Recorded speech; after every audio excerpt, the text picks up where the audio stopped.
What's going on, guys? Dr. Andrew Fix back here for another episode on the code.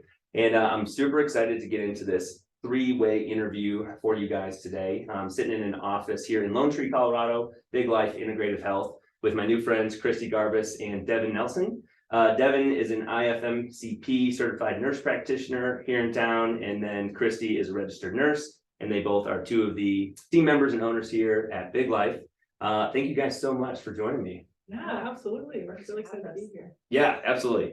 Well, and fortunately it's super hot here in Colorado. We're sitting in some air conditioning, so that's nice. But Devon, will you do me a favor and just do a little bit more thorough introduction of yourself, like, a little bit about your background, where are you from, and then we'll let Christy do the same thing. And then maybe after you both go, we can talk about like, how did Big Life Integrative Health come to be? Absolutely, we'd love to. So my name is Devon, and I'm a nurse practitioner here. And my background, I'm actually born and raised in Colorado, so kind of fun being native. Mm-hmm. I initially, I just love being able to help people. So that's kind of where I came to medicine. I went to nursing school at Steubenville University in Ohio. Came back to Colorado and went to Regis for my graduate program.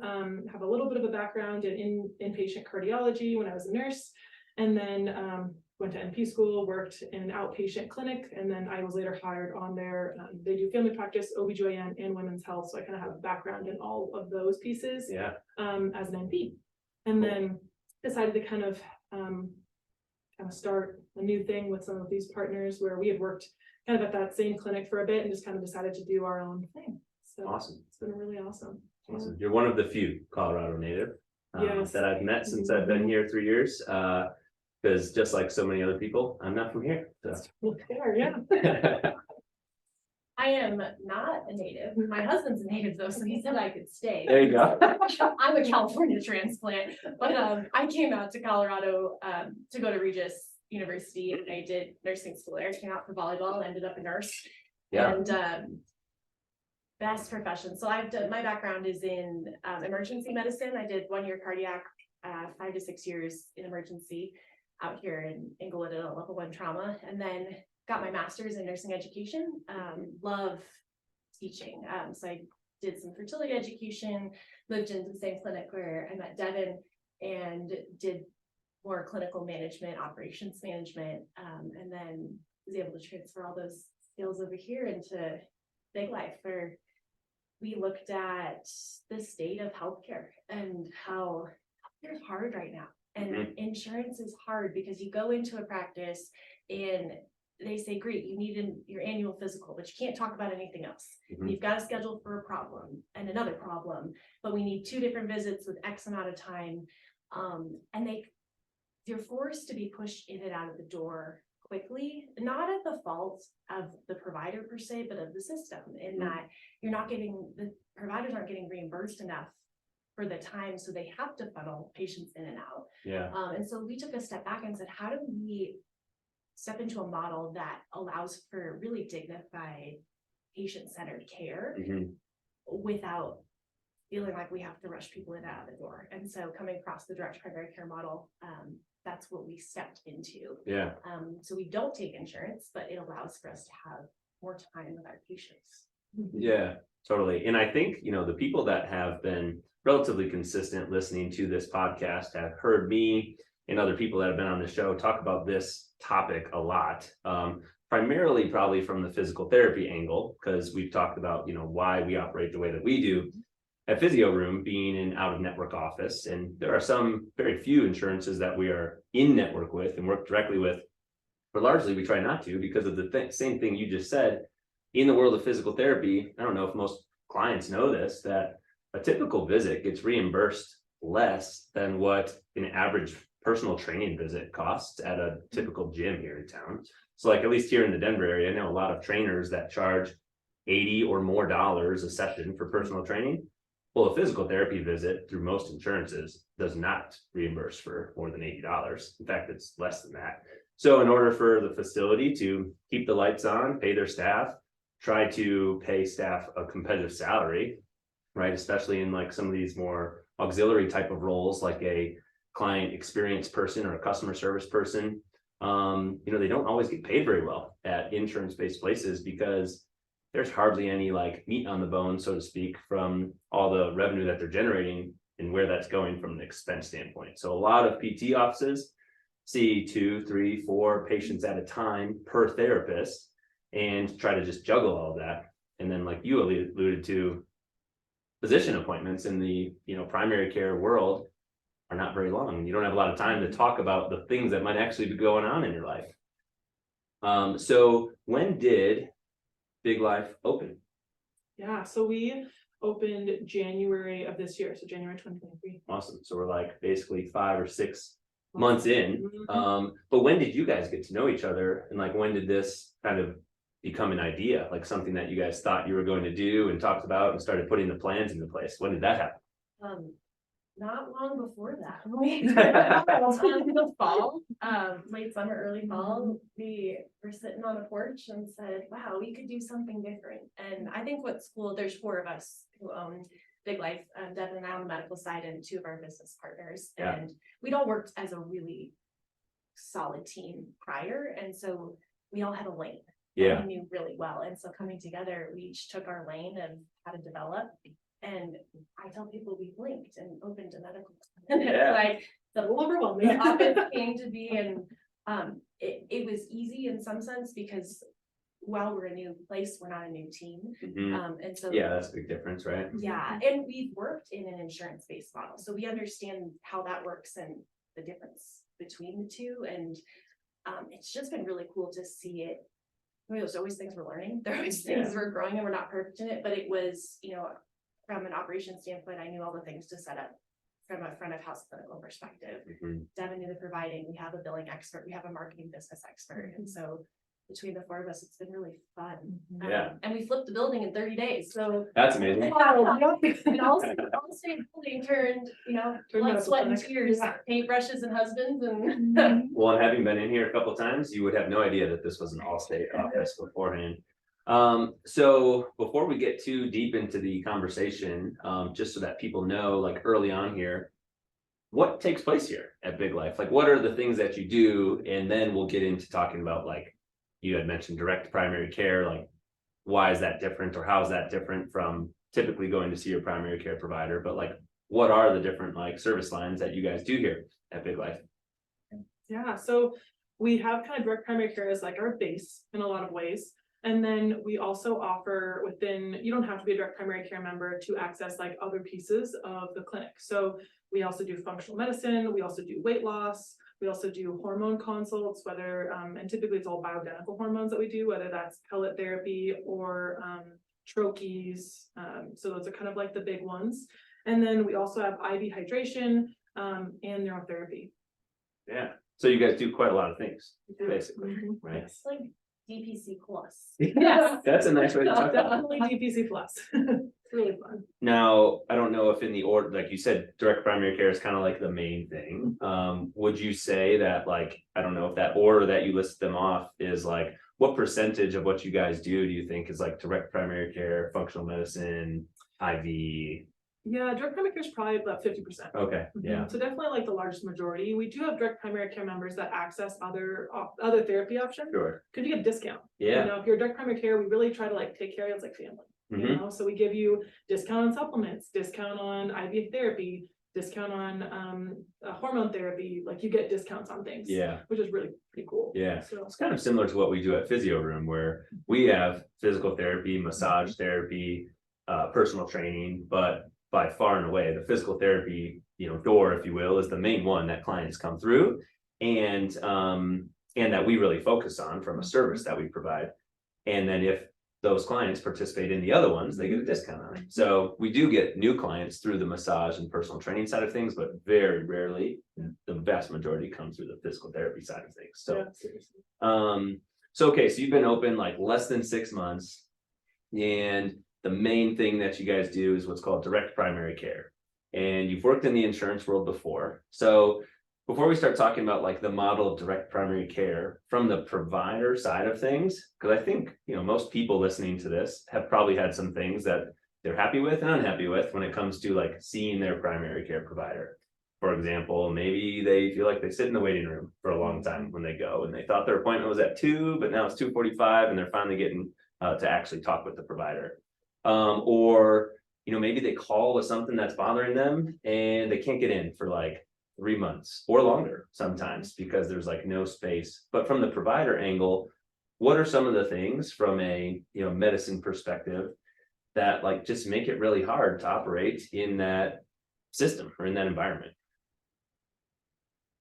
Yeah, so in the traditional healthcare environment, you pretty much have to be seen for all your visits because that's all you get paid, right? So you have to, every problem has to be like a visit, right? Okay. Kind of similar to how Christy was talking about, where annuals, you really, from a financial perspective, when you talk about insurance, you get paid for the annual. You don't typically get paid for any problem visits. So in the traditional model, that's why a lot of providers, which is frustrating because as a provider, you don't want patients to have to come back all the time, right? But you're told from a business standpoint, this is how it has to run because we don't get paid for that additional time. You can do modifiers, it gets more complicated, but you still don't get the volume you would get if someone came back for another full visit. Got it. Right, so that's how typically it runs, where you come in for your annual, you come in for your one problem visit, you come in for these things, and usually it's in like 15 to 30-minute time blocks. So problems are usually 15, maybe if you're lucky, you'll see a provider for 30 minutes for an annual, maybe, right?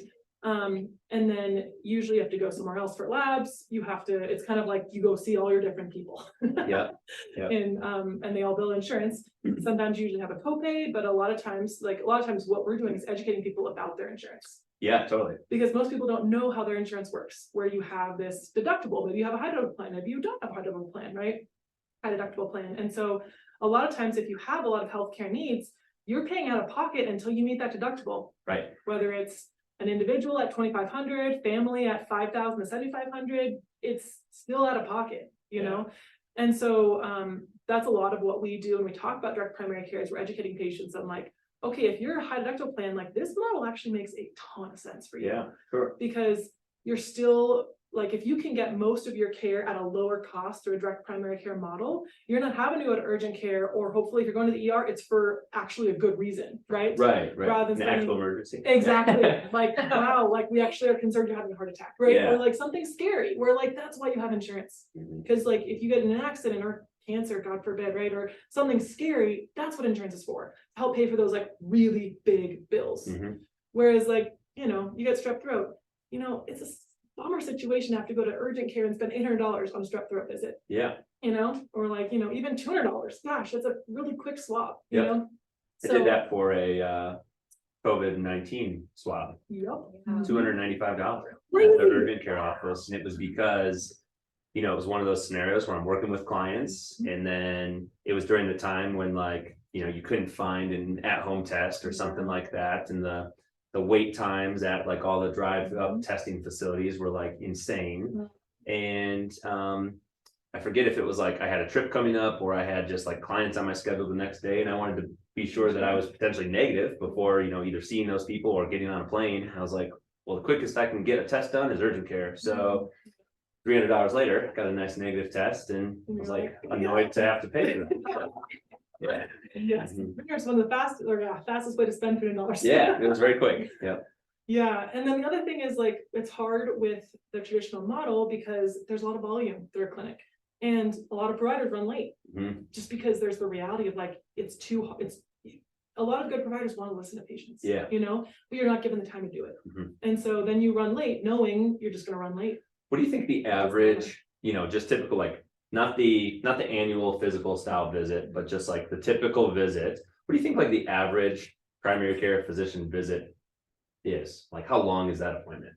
Oh, like 10-15 minutes max. Okay. And then how long is an appointment in like your guys' office typically? In this direct primary care setting? Like what can someone expect in a typical like direct primary care office? Like how long do they actually get to work with the provider? Yeah, well, it's a very different model. So we do obviously have like in-office appointments, but the cool part is like we're not bound by insurance rules. So a lot of times patients will just text us, Mhm. be like, hey, I just have a quick question. Like, what do you think about this supplement? Or like, hey, I was going to try this different diet. Like, what are your thoughts? Or like, and I just text them back. Like, I don't have to have it in like such a structured field of like an appointment, right? Yeah. Because they pay a monthly membership. So they're paying for like one, the access to the after hours call, but just like the flexibility. So they don't have to always be like here in the clinic. In that first visit, though, you do a really good job establishing a relationship with your patient, who they are, what their issues are, whether it's just annual or, you know, their whole history. Mhm. We block out, you know, they get a solid 45 to 60 minutes. Yeah. with Devon. I don't think I've ever seen a primary care or any other type of physician for that matter, orthopedic or whatever, for 60 minutes. Right. I've never experienced that. And I've been to a lot of appointments. I've had a lot of surgeries and all sorts of things. I don't think I've ever seen someone for 60 minutes unless it was in the operating room when I was not conscious for the. Yeah. You know, and right now, we don't have ancillary stuff. And so part of that 60 minutes, you know, some of it's drawing blood, some of it's, which Devon does a lot of, or myself. But Yeah. I mean, there's a solid 45 minutes usually with the provider. Yeah, that's amazing. That's amazing. Well, I think I interrupted you when we were, I got off on a little tangent to ask you about how long the typical appointment is, but like, what are some of the other things that, we talked about? You don't really have the time. You basically can only bill in the traditional insurance model, like you bill for the visit. So the providers aren't really doing things outside of, no, you got to come in for that session. Oh, your knee hurts. I just saw you last week. Well, you got to come in again. So now we can look at your knee. But then you mentioned like the visit is only for like one thing.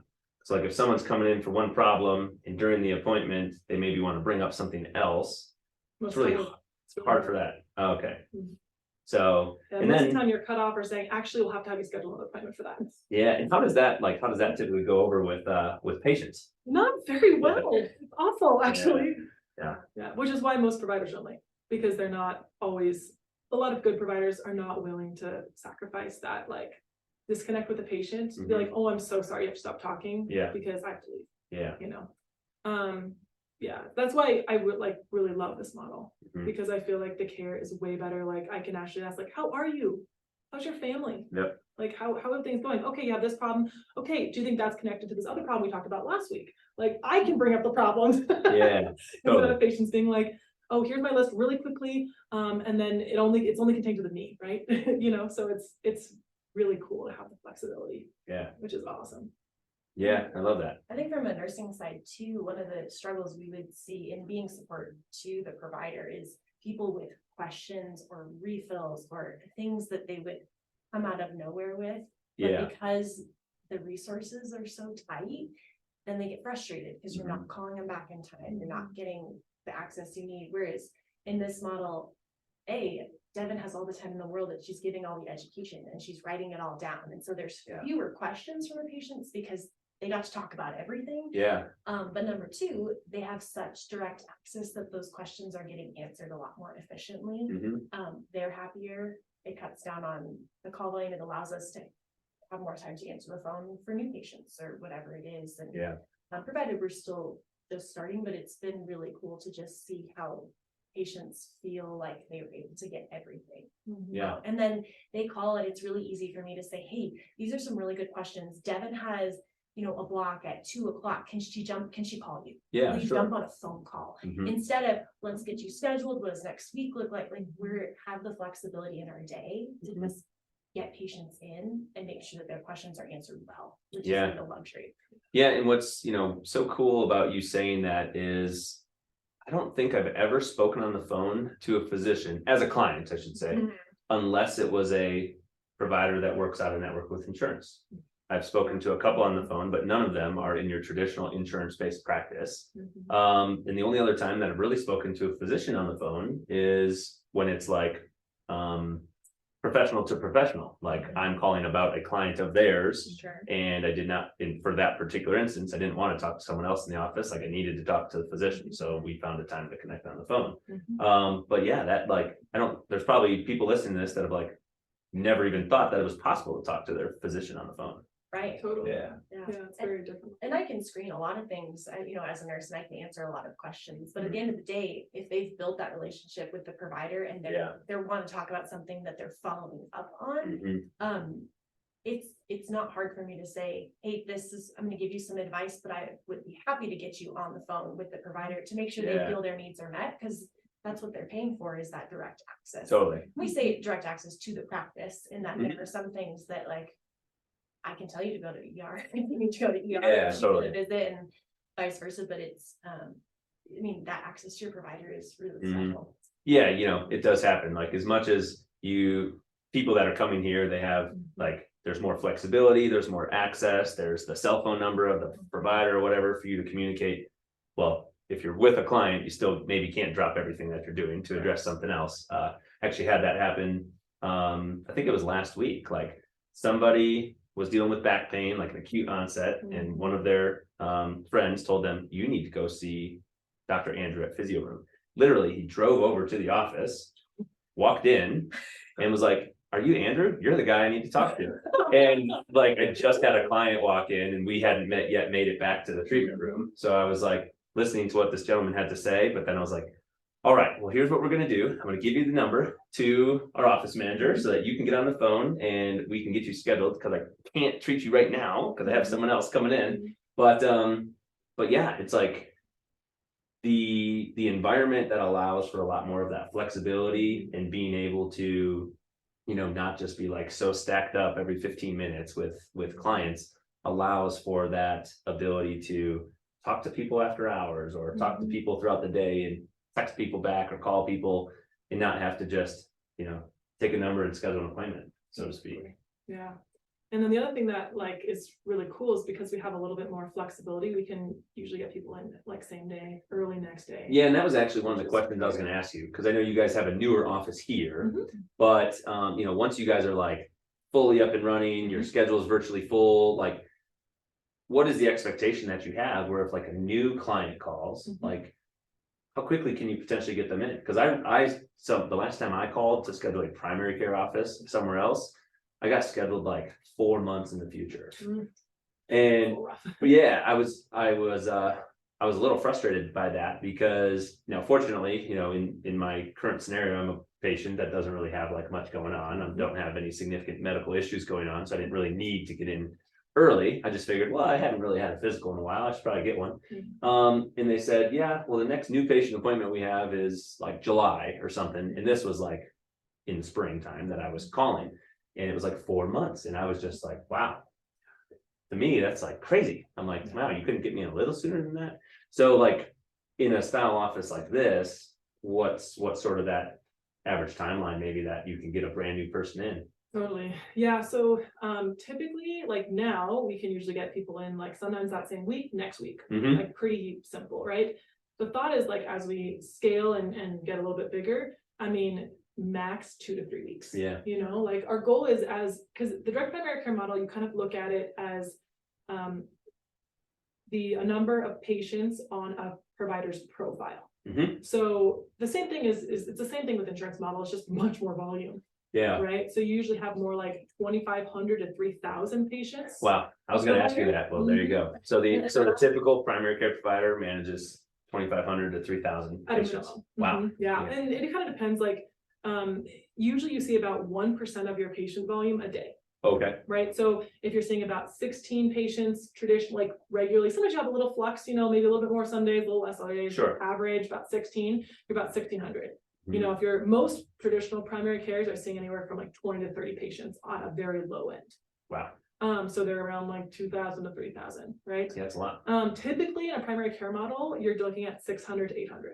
In a direct primary care. Correct. Yeah. Direct primary care. Yeah, that's amazing. And I think it's, I don't exactly know the numbers, but it's very similar to the world that I'm in now, right? Where I have had days, and clients in our office always are just like, their jaw kind of drops when I tell them this. Like, the most clients that I have ever treated at one time is 6 in a physical therapy office. It was myself and an aide managing 6 clients. And as you can imagine, I took all of the paperwork home that evening because I had no time to type any notes, because I'm trying to just not even mess up people's names at that point. I'm trying to talk to 6, 7 people with the team member that I had there. Well, now I get to work with one at a time, right? One person at a time. And in our office, the like average number of visits per day for a therapist, because like full time in our office is like 32 visits a week. So that averages out to like, 6 basically a day, give or take, and some days a little bit more, some days a little less. But the average physical therapist in most insurance-based practices is probably seeing 16, 18, 20 patients a day. And that's in an 8-hour day. So, I mean, I think I've seen 26 patients in one day before, in a normal 8-hour day in an insurance-based practice. And that is burning a lot of providers out. Like, I know several of my classmates from PT school that are no longer working as a physical therapist. And that's one of the main reasons why, because they just were like, this isn't what I thought I was signing up for. Totally. It's a lot of volume, and you just can't provide the care. Like, you're not doing it. It's not the reason why you went into medicine. Yeah. So basically what you essentially said was, like, in a direct primary care model, the provider manages about 25% of the patients that they're used to managing in the typical insurance model, which is amazing. And they have the access, they're not always coming in person. Mhm. So that allows for that space in that room for those same days for the new patients. Yeah. Because a lot of people are jumping on a telemedicine appointment or Yeah. Quick phone call. phone call. And there are times, obviously, they have to come in, but it definitely allows for more flexibility and more openness. So sometimes people walk in and they're like, you guys aren't very busy. Like, you Doing other stuff. Yeah. communicating with patients, but Yeah. not everyone is physically present. Mhm. So they don't have to be, it allows for that really great flexibility. Like, okay, let's keep you at work if you need to work, like we Yeah. can totally triage stuff where we don't always have to be here, Mhm. which is really nice. Yeah. Well, and I think, like you said, we are educating clients a lot of times on how the insurance system works and, what certain terms mean, deductible and out of pocket versus like paying towards your deductible compared to truly paying out of pocket, like that it's not going towards your insurance. So I think clients and the typical patient, compared to what I'm used to from like growing up, is starting to become more educated about how this stuff works, right? Which is why I think offices like ours even exist in the first place, because people are getting tired of the way it's been and are looking for different answers. And I think they're starting to see how, how life might not be as easy as maybe they imagined it to be for the typical physician, right? It's not like all roses, there's challenges, as we talked about. One of the things that I know might be a challenge, how have you guys handled the conversation with clients or potential clients about how, like, hey, the way that we operate is different than the physician primary care model that you're probably used to. We don't work with your health insurance, and this is why. Like, how have you guys handled that kind of conversation when, assuming that it probably has come up? It's a lot of education. A lot of times people call and they say, hey, I'm looking for Devon, or I'm looking for this kind of care. Yeah. And my first question is usually, are you familiar with direct primary care? A great question. Do you understand what our model looks like? So I kind of equate it to like a gym membership. So instead of paying per visit, like you would in a traditional insurance model, we do not accept insurance, and you're paying a monthly subscription. So you're paying your $125 a month, and what that includes is your annual physical, your annual labs, any visits that you have with our provider, and that gives you direct access to your provider. And so what that looks like is you can have a visit via telemedicine, via phone call, you can text them, you can come in. We like to make it flexible, and we like to make it accessible to you as the patient, and it allows us to really build a relationship with our patients. And people tend to receive that, well, usually it's followed up by questions of, okay, so can I use my insurance at all? And we say, well, yes, some insurances, some people's FSA or HSA accounts will cover some of the services. Most of them will not cover that membership because they like to see an itemized receipt, but people will use it for other services. And then we can run prescriptions and labs or any outside referral imaging through someone's insurance. Got it. So if somebody has insurance, we can still utilize it, but not for the visits. Yeah, because I agree with you on like that itemized receipt thing. Like sometimes I explain to people that, like, we don't just bill, at least in the world of physical therapy, we don't bill for the visit. We bill treatment codes. And then that's like, I'm speaking a foreign language, and they're like, I have no idea what you're talking about. Right. But the codes that we don't determine the prices of determine the cost of the visit or the bill towards the insurance. And I think the biggest difficulty, I think, in our office is how because we offer to do out of network billing for people and we submit the claims on their behalf. But what they don't always understand is that the claim that we submit does not necessarily count towards their deductible the exact same dollar for dollar as what they paid us in the office. Because we don't determine what the claim is worth, the insurance company does. And sometimes what we find is like, there's very fine print in clients' insurance policies where like that visit only counts, like only the one code counts towards it, only like 15 minutes worth of the appointment. So on the, like there's a lot of, I don't know, hoops that you have to jump to really understand what the insurance is. But I like the way that you said that, like where it's kind of like a gym membership, right? And, you know, hopefully people are using your services, but I mean, hopefully people are feeling very good where they don't feel like they need to constantly be, you know, on the phone or texting with you.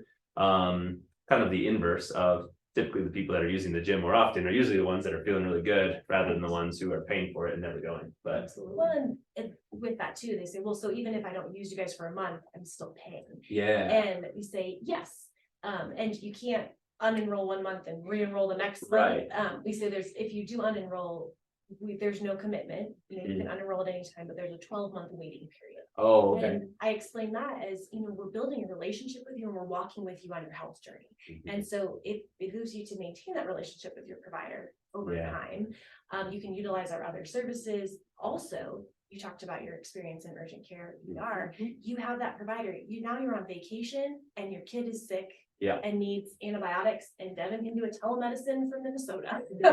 And that saves you a trip to the ER, which that alone covers the cost of what your entire year's worth of a membership would be. Yeah, pretty much if you walk into the ER or into the hospital, you're meeting your deductible in a lot of cases. So yeah, and then we work with a lot of people who have share plans as well.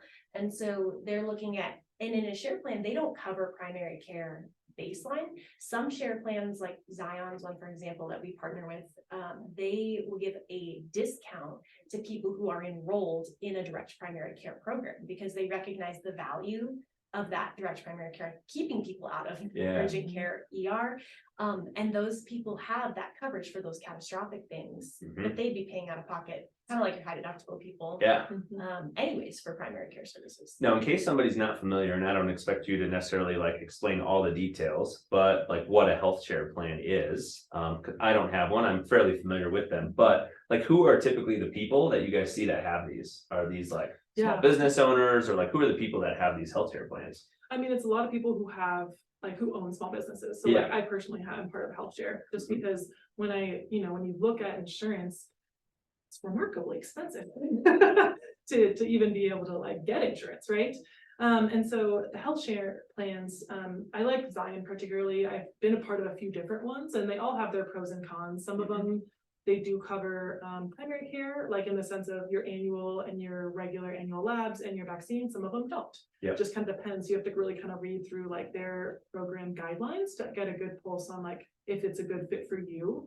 But most people that I'm seeing with that in general invest in, those type of programs are people who need insurance, relatively healthy, maybe have minimal diseases, just they don't typically go to the doctor very often or need a lot of labs, but need some sort of coverage that's affordable.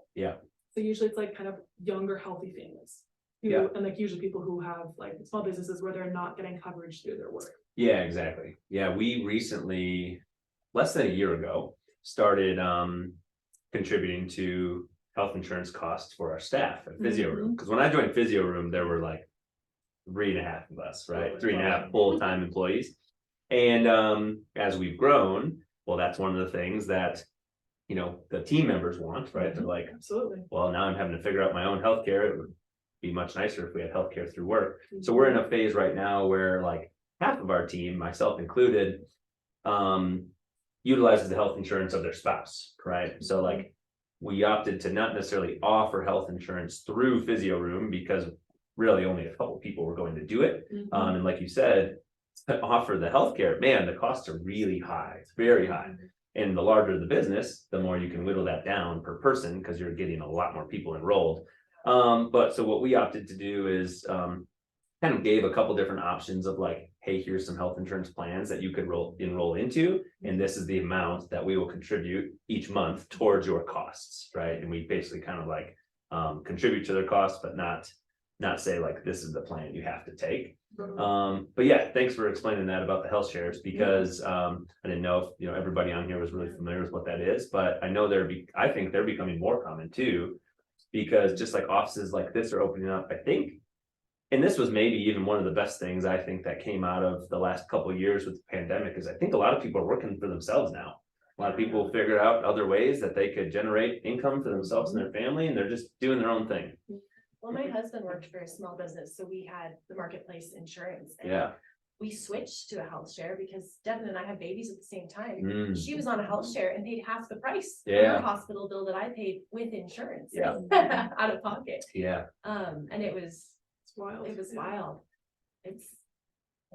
I mean, and sometimes too, direct primary care is becoming more popular for those small businesses who are looking for opportunities for their employees, Mhm. of saying, hey, we'll pay towards, if you go Yeah. to join Big Life's direct primary care, we'll pay X amount towards your membership. And Yeah, it's somewhere that's close, that's local. And then the advantage is you're keeping your people at work. Yeah. Because, and you're Yeah. flexible at their time. You're doing a phone call over their lunch break to check Mhm. in. They don't have to miss work for their appointments. Yeah, I think that's another thing that, we could probably talk all day on, but is like, of course, healthcare costs a lot from an insurance standpoint and premiums and everything.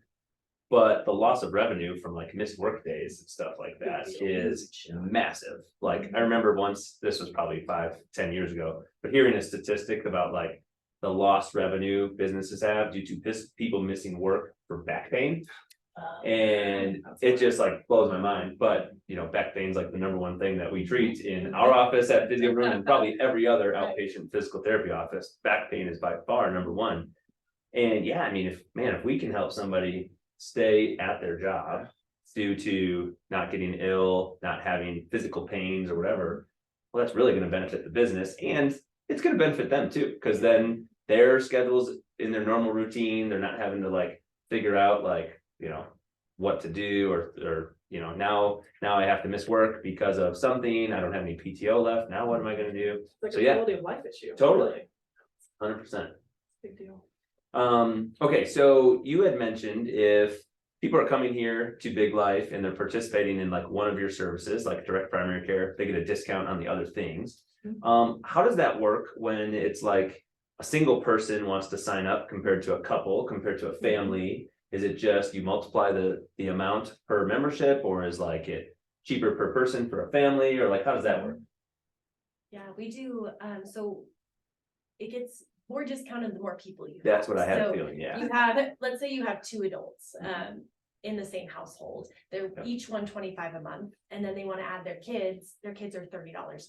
Got it. So every kid after that. Now, if it's an adult and a child, the adult's $125, the first child's $100, and then every child after that is $30. With the goal being, we want to take care of the families. We can take care of 0 to 100 plus here. Yeah. But we love watching the families grow, and we want to make it affordable for the families to all come. Now I know, so say somebody does have that situation, like two parents maybe decide, okay, they have a child, they're gonna sign them up too, and you're like working with the 3 or 4 of them, however many there are. And I know in the typical primary care office, like you see a pediatrician, right, until you're like 18-ish, and then you have to get a new physician. Is that how it works in this model too, or you just keep working with them You could just keep as long as they want? Yeah, so I'm family practice trained. Mhm. So I've done babes all the way up to adults, women, men, everybody. Which I So think is pretty awesome. it's really fun. Yeah. Never a double, which is awesome. Yeah, it keeps it like high variety for you, Mhm. but Yeah. also like you guys sort of mentioned, like one of the main goals is to try and really build an established relationship with the people. And I like to say people, not patients, right? But like Yeah. that doesn't have to stop just because you reached a certain random age marker. Like, oh, you're 65, now you have to see this other provider, or you're 18 or Right. whatever. And we have families that come in. Okay, I want all 4 of my kids checked out. Great, we're gonna block time, and your whole family's coming in. We'll do you all at the This same Thursday time. afternoon is the Smith. Yeah. Okay, that's funny. So let's maybe talk briefly about some of the other things that you guys do here. I mean, I think we did a pretty good job unpacking like direct primary care, but before we actually hit record here with the microphone, you had mentioned that because of your training in functional medicine, that like your approach with clients on the direct primary care side is, you know, a little more naturopathic, right? And Correct. a little different than just the fact that you work with fewer clients in a more accessible kind of manner. Typically, when someone goes to the primary care office, they go in, say for back pain or high blood pressure or whatever. A lot of times they're handed a sheet of paper to take to Walgreens or CVS or wherever, and here's your prescription for a set problem that you came in with. But I don't think that's really what you guys are doing here very much. Not a ton. Yeah. Yeah. So I mean, obviously, if a lot, I'm functionally med trained, so I kind of tend to look at that root cause medicine in some sense. There's definitely a place for pills, for band-aids. I think they can be very helpful to alleviate acute symptoms for a period of time. Yeah. But a lot of times what I tell patients is like, unless we really address the root cause, this acute symptom is going to get worse. And it's going to be harder and harder to treat. Yeah. Right. And so the goal would be like, with a lot of these therapies, we're kind of working from the ground up. So that like we're working on lifestyle, some diet changes, like looking at that whole person, figuring out, okay, what's going on that's really causing these symptoms, so that eventually we don't need the band-aids would be the goal, right? It's nice as an NP because I'm not a naturopath. I can still write prescriptions. Yeah. So that's really helpful because I feel like it allows me to do both well, in the sense that I can do the band-aids because there's a purpose for them. Right. You know, like it's very helpful if you have pain. Like a lot of those symptoms, very helpful to sleep, you know, like while we're working on stuff, sometimes those symptoms don't go away instantly, right? A lot of times the functional approach takes some time and some patience, right? But it's, the goal is like healing the body from the inside out, rather than just slapping a pill and be like, yep, see you in a year, you know, good luck. And so it's kind of, I love being able to do both sides because I feel like it more fully addresses the whole person. Yeah. I love that. And like you said, there's a time and a place for medications. If somebody has strep throat or something, right? Well, you're maybe in medication to get that to go away, right? But there's many of other things that, and I like to use high blood pressure as one of the common examples that, like, I've had so many clients, fill out health questionnaire style paperwork, and they will like check no on the box that says hypertension, but they'll check yes on the high blood pressure one, or they'll check no to like having high blood pressure. But then you'll see that they're on like 1, 2, 3 different like blood pressure style medications. And then sometimes I've asked people about that, and I'm like, so I noticed you, Mark, no, it's having high blood pressure, but you're taking a blood pressure medication. Can you tell me more about that? They say, yeah, my blood pressure is normal. On the medicine. I take this medicine. And I say, well, why did you get put on that medication in the first place? Like, because I had high blood pressure. And they say, had, right? I'm like, well, no, you have high blood pressure, and that's why you're taking the medication. But the solution to that is usually not the medication, right? That's a symptom manager. Correct. That's the, fixing the acute issue while you try to work on the true root cause, which is usually lifestyle, nutrition, exercise, something related. So then if, how do you with clients, because I know like, we can't all maybe be experts at all different things when it relates to health and wellness. Like if somebody really needs medical care, I'm going to refer them somewhere else. If somebody really needs like a dialed in physical fitness activity, I'll probably refer them to a great trainer or something I know. So how do you manage that scenario when like some lifestyle things are really what the client needs to be doing? How do you like make sure that they're getting the right direction on like what you really think they need to be doing to fix their root cause problems? Totally. Yeah, I mean, it's having a lot of like good referrals and people in your back pocket, and like being able to kind of do like handoffs for patients. Like I have a patient who, just really like, we have a really good connection with like Rose Neuro Spa. And so like they do TMS therapy that is like covered through insurance. And so, had like called the owner there and was like, hey, this patient just can't get at the gumption. She's got a lot of mental health stuff to call. Right. And so he called her. And so it's cool to be able to like do some of those referrals so that you can like get the care that people need. Right. So that sometimes if they don't have the motivation or something to do that, like you can kind of work with other people to help support them as a care team. Right. And then also we use a lot of like just like recipe plans, like a lot of things to be able to give people some resources. I'm like, oh yeah, go eat like a Mediterranean style diet. And people are like, what does that mean? Right. And so kind of giving like a list of foods with recipes, like here's your meal plan, like simple tools Mhm. to be able to then give them the support they need to like succeed, Yeah. right? Well, I think that's awesome to know too, because I think that's one of the things that that I've heard clients say, or that I've experienced as a patient in a Mhm. typical primary care office, where Mhm. I feel like people sometimes perceive that they've just been given such vague directions that they don't make any changes in their lifestyle because they don't really know what to do. They're told like eat healthier. Well, depending on what medium you get your information from, that could mean one of a lot of different things. So and I also don't know if like not every provider, right, is created equal. And I don't think medical school is really set up to really teach someone how they should manage nutrition necessarily. Right. Because what I've heard from a lot of physicians is that they didn't really get a lot of nutrition training in school. They definitely don't get a lot of training on rehabilitation in school, just like we don't get training on how to prescribe medications for people in physical therapy school, because that's not what we do.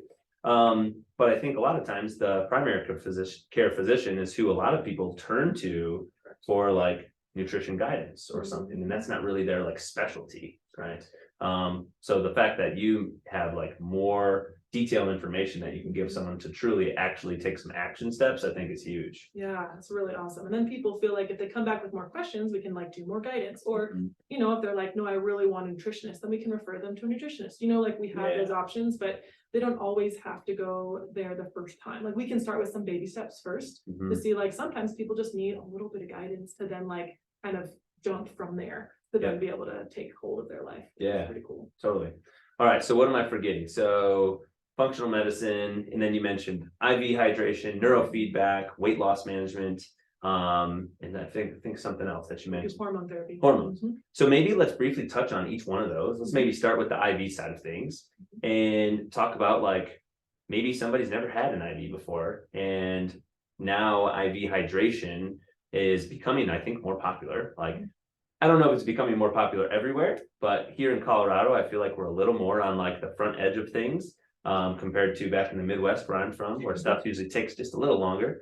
But like, what is IV therapy and why might somebody benefit from it? Yeah, and a lot of people say, why would I put an IV in my arm? That's Yeah. what I do in the hospital. That's a great right? question. Yeah. So our IV nutrient therapy is more than just hydration. Now, we live in Colorado and everyone's dry, right? Yes, So for everyone sure. can always benefit from the Mhm. leader fluid most of the time. But what Devon and I did was we said, you've got all these IV bars popping up all over the place. We want to do IV therapy, but we want to do it different. Mhm. So we sat down and we said, how many nutrients can we jam pack safely in one bag so that people really feel well? Mhm. So when you're coming in, we're sitting down and looking through your history and saying, what do you need? Do you feel like your energy's low? Has you ever been told that you have low in B vitamins? You have a lot of inflammation? Are you dealing with allergies? Are you an athlete and you're trying to maximize your performance? Yeah. We've got everything from your vitamin C to your B's to amino acids to glutathione, NAD. Some of those are buzzwords, whether they're helping just boost what your body's naturally not absorbing or helping with peak performance. And so with that, Devon refers a lot of her patients to say, hey, you would benefit from IV therapy because guess what? We've tested your micronutrient levels. These are all the things you're deficient in. Mhm. And she gives them to me and I mix them up. And people are like, wow, I feel so good because we're actually targeting what they're deficient in. Mhm. That being said, your average person, my brother walked into a place because Chris, I'm not feeling good. What do I need? I said, you need an immunity bag. You need that high dose vitamin C and that zinc. Ask them how much vitamin C they're going to get. She said 500 milligrams. I said, Tej, we put 7 grams like in your bag and 14 times that volume. when we're putting it into your veins, it's 100% bioavailable Yeah, for right. your body. Whereas your supplements, people are like, well, I take all those. You're absorbing 20 to 30%. Right. And if your gut's not great, which a lot of ours aren't, Mhm. who knows how much you're absorbing? So we always say, like, most people, IV therapy, like getting poked every week is not ideal for your long-term life. Some people like to get poked every week. Most people don't. Yeah, sure. Maximize and get you to what feels great, and then work on the underlying in the meantime. Yeah, and how we get you to stay there Yeah. or stay very close. Yeah. And because we're a medical clinic, we can sit with the patient, we hear their story, we look at how we can best, help each person individually. Mhm. And then from there, we want them to be well. So a lot of times those patients end up coming in saying, oh, let's do direct primary care, let's do functional medicine, but we don't charge tips. We just want people to feel good. So we really, I just love how many nutrients are in our bags. And when people come back and they're like, my allergy symptoms are gone, or I feel so much more energy because I detoxed with glutathione or whatever it is. It's been cool. So we really focus on the wellness aspect and then the nutrient aspect of that versus the like quick fix. Now, if you need a hangover bag, we 100% do that as well. Sure, yeah. And that, get you to snuff, get the nausea to go away, make the headache go away. But we did a lot of research and looked at people who've been doing this for a long time and said, where are they seeing the best results and how do we maximize that for our patients? Well, I think what's nice, and I think this was happening when I met you guys, is you can get other stuff done while you're doing an IV. Right? I think the person that was here, she was like working on her computer and just doing other things that she had to take care of while doing that. And we'll hook people up, like they're doing neurofeedback or they're getting pellets inserted and they're like, let's do it all at the same time. Yeah, we can be efficient. And that's kind of the world that we live in, honestly. Like we want things quickly, whether it's in a microwave or, we want to get in shape for something or we want to lose weight. Like we want that to happen fast if possible, right? For all of us. So I think the more someone can kind of pack into one trip, people are usually pretty happy about that. And you get a discount. So some people are like, I really like this. Maybe I'll do direct primary care so I can get 15% off of my hydration bags. Yeah. And I mean, if you're going to use it and you feel the benefit of doing so, totally worth it. Right. Okay. So then what about, you mentioned neurofeedback just now. So like, what is neurofeedback and how do you guys utilize that here in your office? Yeah. So we actually do neurotherapy. Okay. So there's a few different versions of neurotherapy. Neurostimulation is actually what we do. Okay. So it's actually stimulating the brain and creating new neuronal pathways to then allow the brain to have a much healthier brainwaves. Got it. So kind of how you can kind of relate to the medicine. So a lot of times people will use like anxiety, depression, you'll use antidepressants, right? Or anti-anxiety medication. And that affects the electrical signal through a chemical process, right? Right. When we do neurotherapy via neurostimulation, it actually goes directly to the electrical, right? So you kind of bypass that chemical modulation, which also has a lot of side effects with it, right? Sure. Whereas a lot of the neurostimulation does not have as many side effects. So it's used a lot for anxiety, depression, ADHD, it can be used for autism. It's got a lot OCD, like a lot of benefit in a lot of different ways. And so a lot of times patients who maybe don't tolerate medications or have really bad side effects is a super great option. And the cool part is like, with direct primary care, we can also look at your genetics and see, okay, what, meds work best for you while you're doing neurotherapy to see if we can kind of optimize you in multiple ways, limit side effects, but also get you really better long-term, right? So it's a really cool thing to be able to offer in regard to like just helping patients kind of live better, right? And maybe need to be on less meds or maybe no meds, just kind of depends on the person. Now, trying to link sort of two conversations here together, we talked very briefly about health share plans and how a lot of times the people who have those might be small business owners. And I know a lot of those people might be quite stressed out. How does neurostimulation, if somebody's maybe not dealing with depression, anxiety, or any other sort of mental condition, but they're super stressed out, what kind of benefits might that be able to help someone with? Yeah, so a lot of times that stress response is activating a lot of cortisol. And so it kind of changes a lot of biochemistry in your system. And so it actually can like rewire some of your brain in regard to like how it's flowing, right? So neurotherapy, neurostimulation, and neurotherapy, we can also do neurofeedback. So a lot of times what, the neurotherapist will do is they'll start with neurostim because you'll have a lot more like immediate benefits.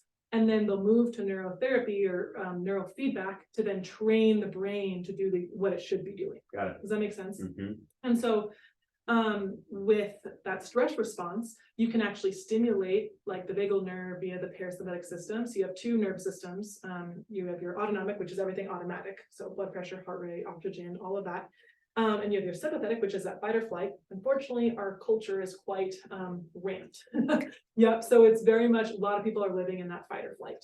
And then you have the parasympathetic, which is kind of considered that rest and digest. Right. So you really want to be in the center and you want to have like flexibility to be able to activate that sympathetic, but also activate the parasympathetic. So you need to be able to kind of have that like dynamism in a sense. That's a really healthy nervous system.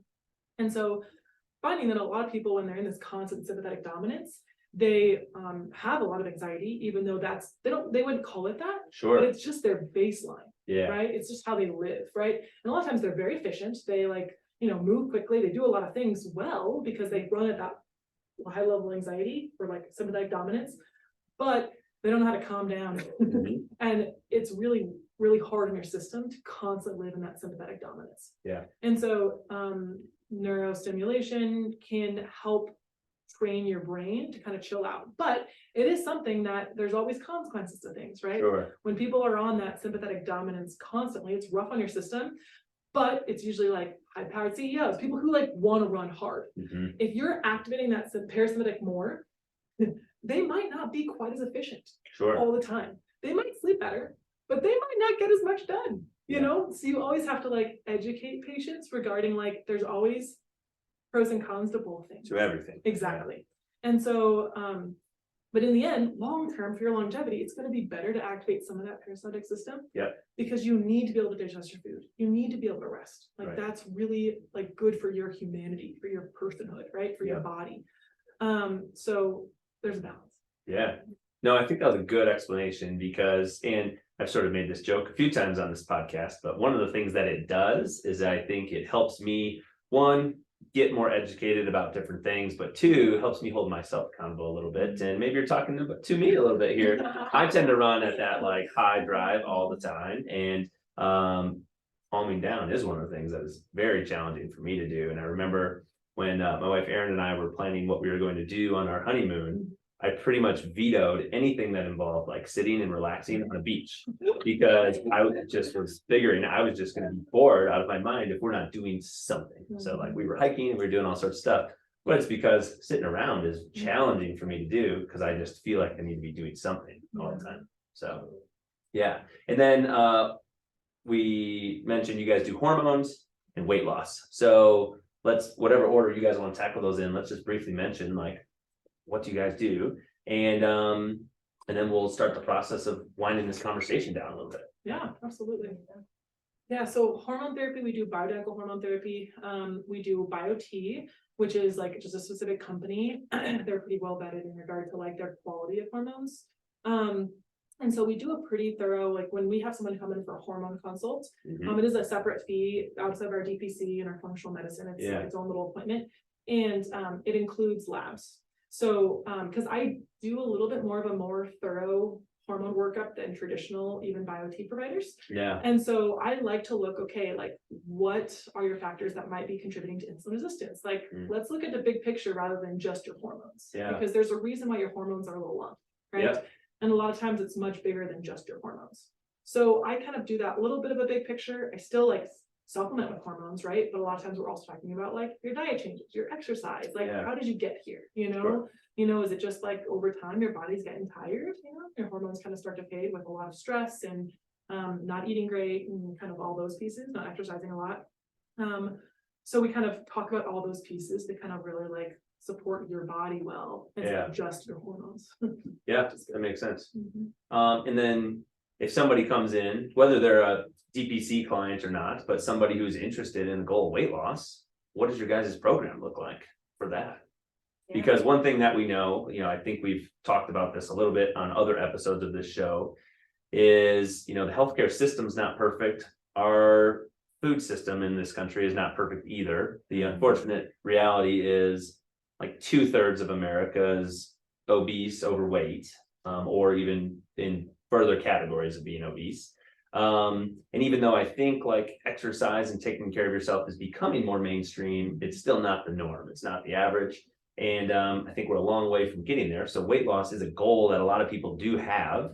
And we know it'll, in a lot of cases, help them feel better physically, emotionally, all other types of words that end in LY. But like, what do you guys do in terms of weight loss program here? Yeah, well, and it's medically managed weight loss, so people are coming looking for guidance on Yeah. that too. And there are a lot of places that'll just give meds pretty willy-nilly. Oh yeah, there are. Yeah. We don't do that. We provide, we have semaglutide. That's kind of the buzzword these days of, Mounjaro and what's the other one? Ozempic is Ozempic, yeah. And it's all semaglutide. And so it does help people who have that insulin resistance, and it's something we can do. But Devon does a really good job of meeting with patients and saying, okay, let's draw your labs and let's look at the big picture before we just throw medication at you. Is this going to work based on your history, based on your lifestyle? Let's talk about, we're running a marathon, we're not running a sprint, because healthy weight loss is not instant gratification. Yeah, it's not how it happens. Yeah. And how do we support you in that, and how do we walk with you on the long haul? Yeah. And people see great results. Some people don't have great side effects to it. It's not the only medication we can offer. Devon really looks at the whole person of, how do we treat you well, and what are your goals? How do we help you get there? And what is this going to look like? Yeah. Yeah, and we also do a body comp on people too. So like I do a baseline, which looks at body composition instead of just looking at your body mass index, your BMI. Yeah. Looks at non-fat, fat, and then kind of like water weight. Yeah. So we get a good idea of like, how much muscle do you have? Do you have one muscle? Do you not? Is it like a lot more fat in that? Or are you just super active and you actually have like a great, like you have a high BMI, but you actually have a great body composition, right? Yeah. Muscle is really healthy. Muscle is what we want people to maintain, right? And something that you could talk about with semaglutide specifically is like, it does not selectively waste fat. You can actually waste both, which is why I always am like, you have to be weightlifting. You have to be using the muscle you have, because otherwise you will waste it. Yeah. Right. And so that's really, really important, because that's not what we want with weight loss. Is we don't want to lose muscle mass. Muscle mass is very important for longevity. And so I have that deeper conversation with patients instead of just being like, oh, here's a med, good luck, we'll see you in a month to figure out how the weight loss is going, right? To really make sure we're supporting like all avenues. Yeah, I think that's so important. And I think like you just said, because it is very possible that someone could lose weight and be in a worse place from a body composition standpoint if more of that than you wanted was muscle mass. So but I think the thing that I love the most about like how you guys sort of answered that question and talked about how you manage that situation is, no matter what service line we're talking about, it's all like health and looking at the root cause and looking at the bigger picture focused. It doesn't matter if we're talking about hormones, or if we're talking about neuro, or if we're talking about functional medicine. Like, it's all, let's peel back the layers of the onion a little bit to really see what we're talking about and what are going to be the pros and cons of the different treatment options that we have. So at the end of the day, there's a lot of different ways we could go about things, but what option you choose is going to be slightly different than another option.